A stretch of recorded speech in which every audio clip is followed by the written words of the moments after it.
Estamos en Historia Antigua en la península ibérica en la Facultad de Historia en la UNED. Comencemos el tema 19. El ejército romano en Hispania.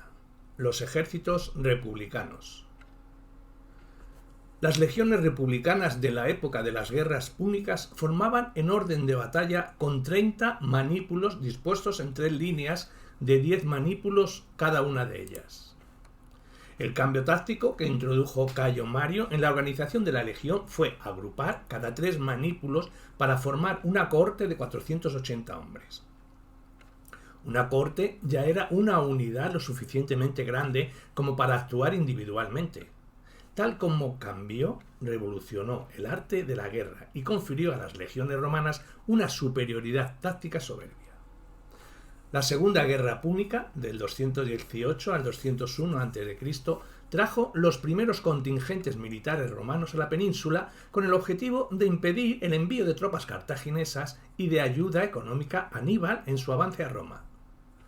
Si en un principio su presencia inicial no llevaba implícita pretensiones de conquista, hacia el 206 a.C., Escipión domina la zona peninsular controlada por Cartago, incluida la propia Cartago Nova, convirtiéndose en objetivo estratégico debido a su posición geográfica y a la abundancia agrícola y mineral de sus tierras.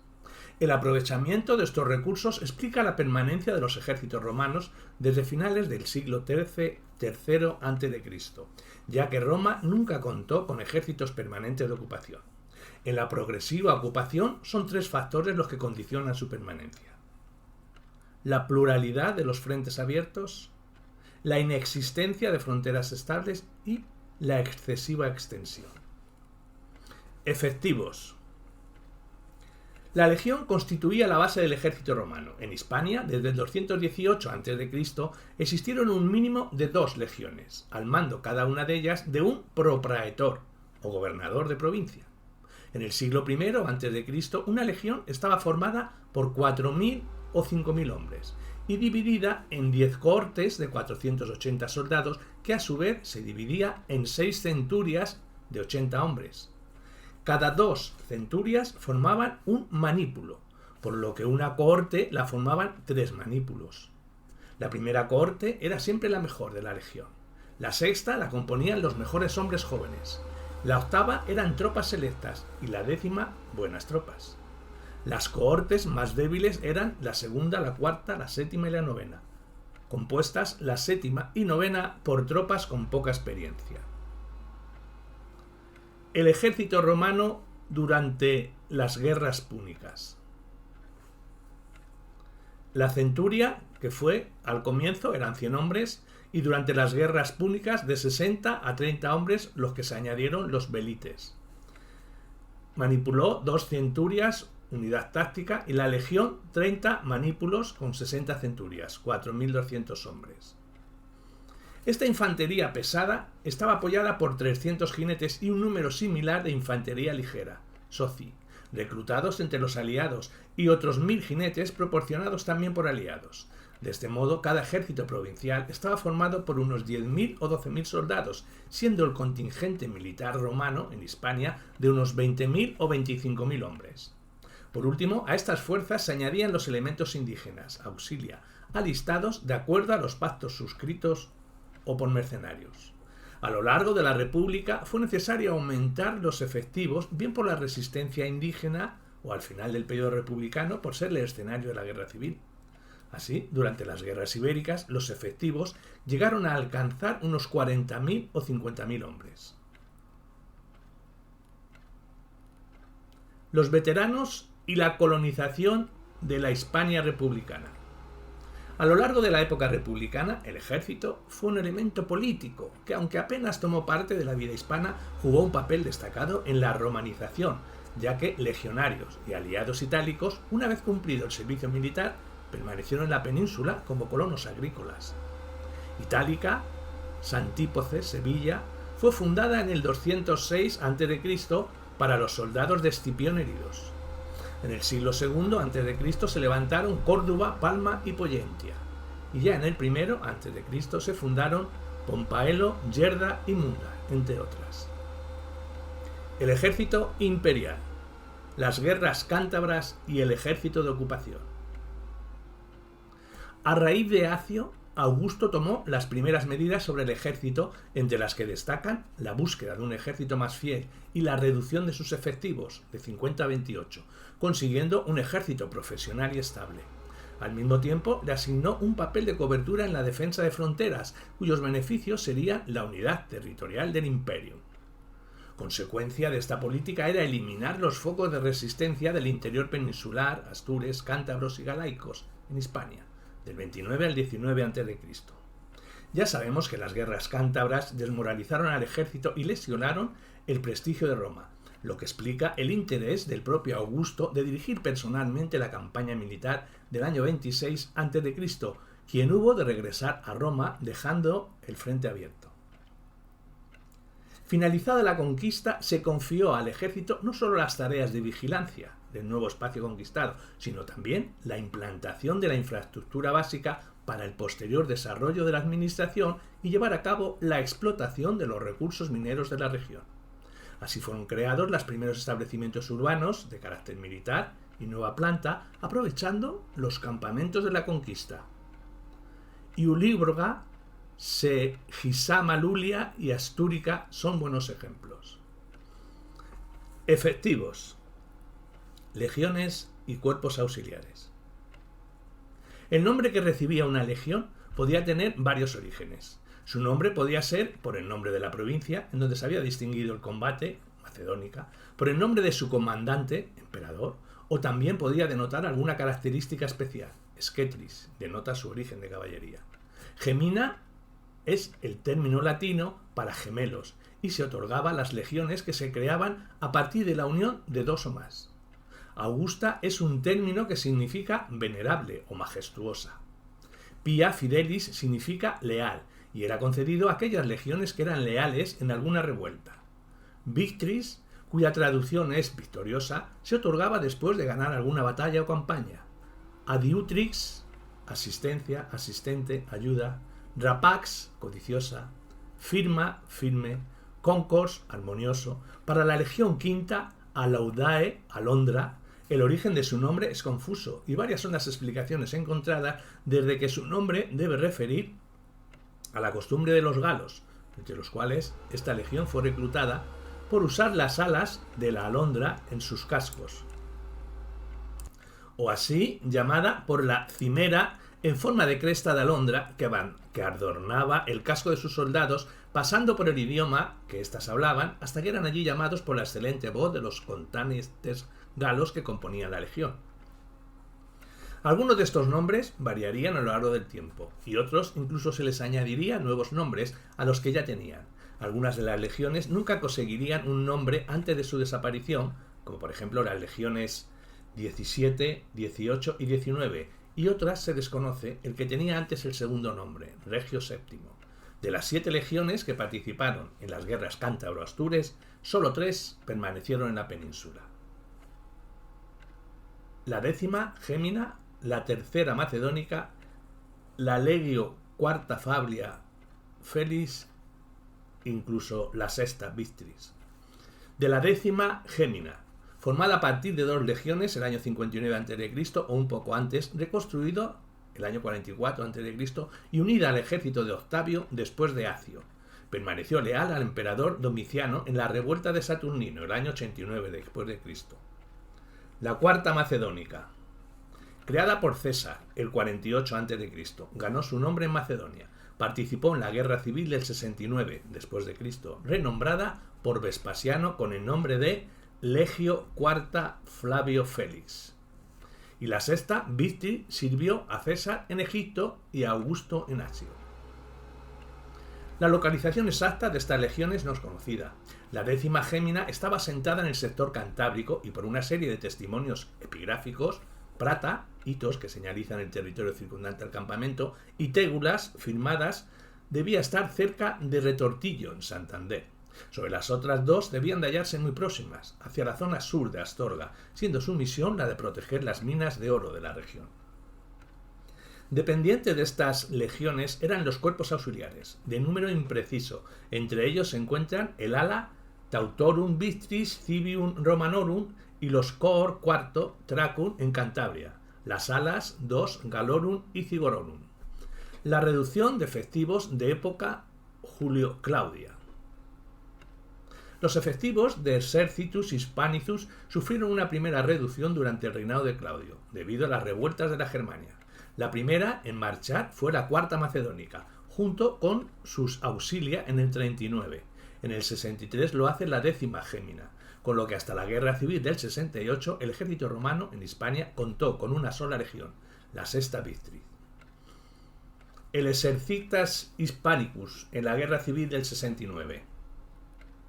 Todo indica que las provincias hispanas no fueron ajenas a la guerra civil, provocada tras la muerte de Nerón. Galba, gobernador de la Citerior, recluta tropas con soldados hispanos para una nueva legión, la 7ª Galbiana, posterior 7ª Gémina. Las tropas auxiliares las recluta entre los vascones. Tras ocupar el trono, hizo regresar a la península a la 10ª Gémina, reemplazándola por esta 7ª. Tras el asesinato de Galba por sus partidarios de Otón, la 10ª Gémina toma partido por Vitelio y defiende el paso del estrecho contra las partidarias de Otón. Una vez que Vitelio consiguió el trono, añadió a las legiones hispanas una tercera, la primera Adiutrius, pronunciándose todas por Vespasiano. En cuanto a la reorganización de Vespasiano, diremos que con Vespasiano el ejército peninsular trasladó sus efectivos a las fronteras septentrionales del imperio. En el 74 regresa a la 7ª Gémina y una vez regenerado de efectivo recibió como acuartelamiento la región Astur. La Legio VII Gémina constituyó el único cuerpo legionario del ejército peninsular hasta la caída del imperio. De sus tropas auxiliares no sabemos mucho. Los nombres de Ala II Flavius Panorum y de las cohortes. El papel del ejército hispánico. La permanencia del ejército en Hispania respondía a razones de Estado, razones que podemos basar en 3 argumentos: el bajo coste del mantenimiento de los efectivos, el servir de instrumento de la autoridad y de la política imperial en la península, siendo utilizado como soporte técnico y de equipo especializado para las grandes obras de infraestructuras, caminos, puentes y obras públicas, y el control de las explotaciones mineras del norte peninsular, al ser la principal fuente de recursos en el oeste. Estas minas fueron explotadas indirectamente por el fisco imperial, bajo la administración de un procurator de rango ecuestre que aseguraba el abastecimiento de tropas. La relación del ejército con la explotación minera ha sido activa, testimoniándose en numerosos documentos epigráficos de una manera dual. Por un lado, sabemos que el tipo de explotación del noroeste peninsular exigía la presencia de ingenieros y especialistas para la aplicación de técnicas particulares, métodos que solo el ejército podía proporcionar. Y por otro, no podemos olvidar el papel del ejército en la protección de los cotos. Los cuerpos del ejército contribuían, en definitiva, a la supervisión y a la producción, a la defensa y protección de suministros del coto minero. Pero el papel del ejército no se agotó en este multiforme prestación de servicio. Los soldados de esta legión séptima, acuartelados en León, fueron utilizados en todo el territorio peninsular de una manera continua, bien para la represión del bandolerismo, bien para el servicio en una situación crítica, mediante destacamentos, vexillaciones, manteniendo por tanto funciones militares con la participación en campañas de Bretaña y África o contra las incursiones de bandos procedentes del norte de África en la época de Marco Aurelio.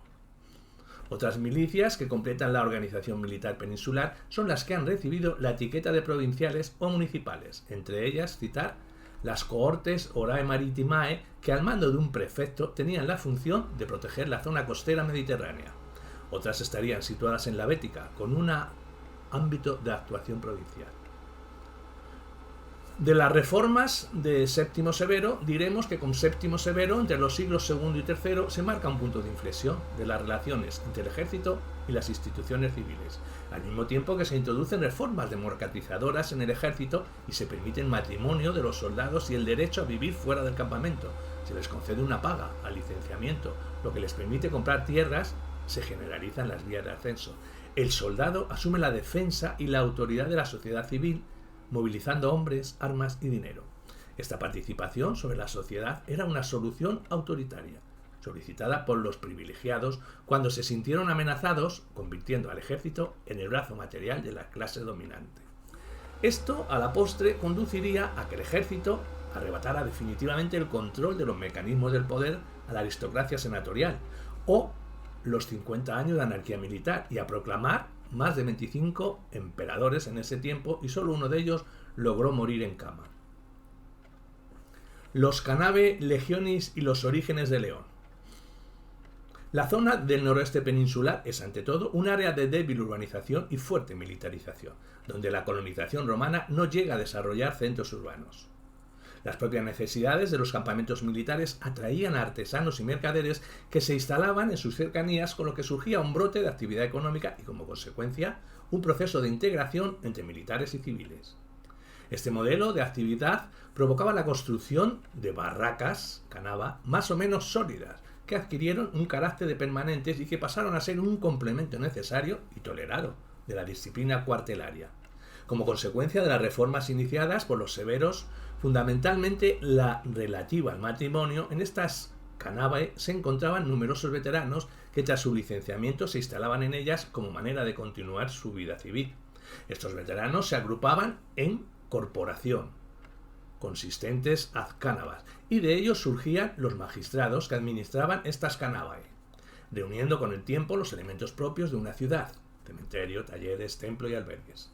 En este crecimiento se produce un efecto de simbiosis entre campamento y las canavae, que da lugar a un modelo de estructura urbana que en muchos casos es origen del estatuto municipal o colonial. En el caso de la Legio Sétima Gemina, los canavae del campamento durante el siglo III transformaron su condición jurídica para convertirse en una civitas, que a comienzos del siglo IV era sede episcopal.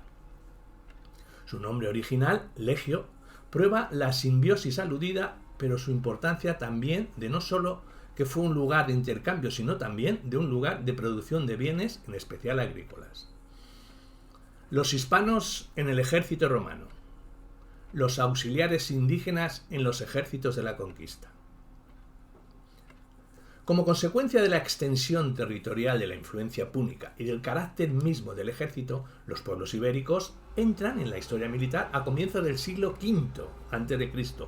como tropas mercenarias, escogidas junto con soldados corsos, sardos y libios. Dado el grave problema de carácter económico-social planteado a muchas poblaciones de Hispania, los indígenas se enrolaron en número crecido desde el primer momento en los ejércitos de los grandes pueblos colonizadores, púnicos y romanos, ya que el aislamiento era una válvula de escape. Los indígenas que servían en el ejército romano estaban sometidos al impacto de la cultura romana de un modo sistemático y continuo. Aprendían a hablar latín, a vivir a la romana. Muchos recibirían al final de su servicio militar, como recompensa de los servicios prestados, la ciudadanía, que formarían las clientelas de sus antiguos jefes militares o se sentían, en muchos casos, atados a ellos por el vínculo fuerte de la devocio. En Hispania recibieron por vez primera a los romanos en sus ejércitos mercenarios celtíberos, en el 212. Mercenarios que al abandonar a los escipiones en número de 20.000, poco después fueron la causa de su derrota y muerte. Ya aún antes se reclutaron tropas indígenas, pues poco después de desembarcar en Ampurias. Escipión formó varias cohortes auxiliares entre los pueblos situados al norte del Ebro. La guarnición de Sagunto, después de la toma por Escipiones, sirvió a los generales romanos. A partir de este momento, las cifras de tropas hispanas alistadas en los ejércitos romanos como auxiliares son realmente muy elevadas y continuas. Ya en las primeras campañas de Escipión el Africano, en el año 206, después de la toma de Cartago Nova, cuenta que un princes Celtiberium Ayucius, en agradecimiento por la devolución de su prometida, condujo a Escipión una tropa de 1.400 hombres, elegidos entre sus clientes, 222. Este mismo año, los íberos ajustaron un foedus con Escipión, por el que se comprometían al servicio militar. En recompensa, recibieron dinero que lo proporcionaba la misma Hispania, según Catón. Es durante la Segunda Guerra Púnica cuando su participación es importante, tanto como mercenarios del bando cartaginés como del romano. El ejército de Roma tenía graves problemas de efectivos y su inferioridad hizo que la estrategia se basara en la aplicación de elementales sistemas persuasivos para atraerse a mercenarios indígenas. Cartago, por el contrario, endureció los medios de reclutamiento y la exigencia de tropas auxiliares era creciente, lo que hizo que muchas tribus se rebelaran. Ante esto, los escipiones ofrecieron mejor paga, diplomacia para fomentar la amistad y confianza, trato igualatorio en el reparto del botín, premios a los aliados para atraer a los hispanos al lado de Roma. Concurso que no finalizó con la expulsión cartaginesa, sino que se mantuvo en los años de conquista. Ya se indicó que los romanos se apoyaron en el elemento ibérico durante la conquista. Así, las fuentes antiguas citan una serie de reyes que favorecieron la causa romana en los primeros momentos de la conquista, como Culchas, que proporcionó a Escipión 3.500 infantes y 500 jinetes en el año 206. Este mismo año se pasa a los romanos con una gran tropa de sus súbditos, Atenes, rey de los turdetanos, en el año 179. Turro, que en agradecimiento a Sempronio Graco por haberle devuelto 3 hijos comprados por los romanos en Alcecatón, tenía tropas auxiliares meseteños cuando atacó a los lacetanos, y el mismo cónsul ofreció a los celtíberos crecida suma de dinero si servían el ejército romano. En el año 181, Fulvio Flaco opuso a 35.000 celtíberos, numerosos auxiliares de los pueblos aliados de las orillas del río Ebro, aunque en número menor. Todas estas cifras prueban que la conquista de Hispania se hizo en gran parte con tropas indígenas, al igual que la conquista por parte de los cartagineses, que solo contaban con tropas mercenarias. Pone en boca de Escipión cuando este general se ve obligado a marchar contra Indíbil, que muchos creían que con la ayuda de los íberos se había vencido a los cartagineses y celtíberos, rumor que debía contener una gran verdad. Si un factor importante es la romanización de Hispania, fueron las tropas al servicio de Roma que vivían en la vida militar con el ejército romano, no contribuyeron menos a romanizarse y romanizar a sus compatriotas, los indígenas, que desde los primeros años de la conquista visitan Roma o Italia.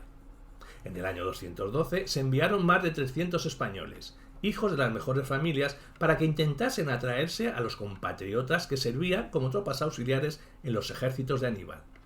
En el año 160, íberos, probablemente clientes, llevaron el féretro de Emilio Paulo en Roma. Efectivamente, Roma recurrió de manera continua a reclutar efectivos indígenas, aprovechando la endémica enemistad de los pueblos y tribus peninsulares.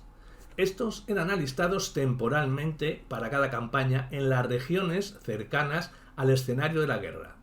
La forma de reclutamiento difería de acuerdo a las relaciones de cada tribu con Roma, pudiendo ser comprados, convencidos o exigidos. Así, durante la primera etapa del dominio romano, hasta la conquista de Numancia, la participación de milites hispanos al servicio de Roma estaba regulada en virtud de los pactos de foedera, con los diferentes grupos sometidos, deditio infidem, que venían obligados a prestar servicio en hombres y dinero. Durante el sitio de Numancia, Escipión exigió de las tribus amigas soldados para completar sus tropas, unos 60.000 hombres, de los que la mitad eran hispanos. Esto no implicaba una integración en los cuadros del ejército, era un mero trámite obligado a las necesidades de la propia guerra en el sitio de Numancia. Los auxiliares hispanos ocuparon los puestos más peligrosos, separados de las tropas de legionarios y en socio-itálicos. Era, en definitiva, una explotación de los recursos provinciales en búsqueda de una eficacia bélica. De las primeras promociones jurídicas de soldados hispanos, la turma sabitana, diremos que el reconocimiento de los antiguos aliados itálica, ciudadanos romanos, y su derecho a servir como legionarios como consecuencia de la guerra social del año 91 a.C. supone que las ale equitum sean ocupadas por otras provincias aliadas como Hispania. Ya durante el desarrollo de la guerra social se documenta la existencia de un escuadrón de caballería, la turma sabitana, formada por jinetes hispanos del Alto Ebro, que combatieron al lado romano durante el sitio de Ascoli y a cuyos jinetes se les concedió la ciudadanía romana.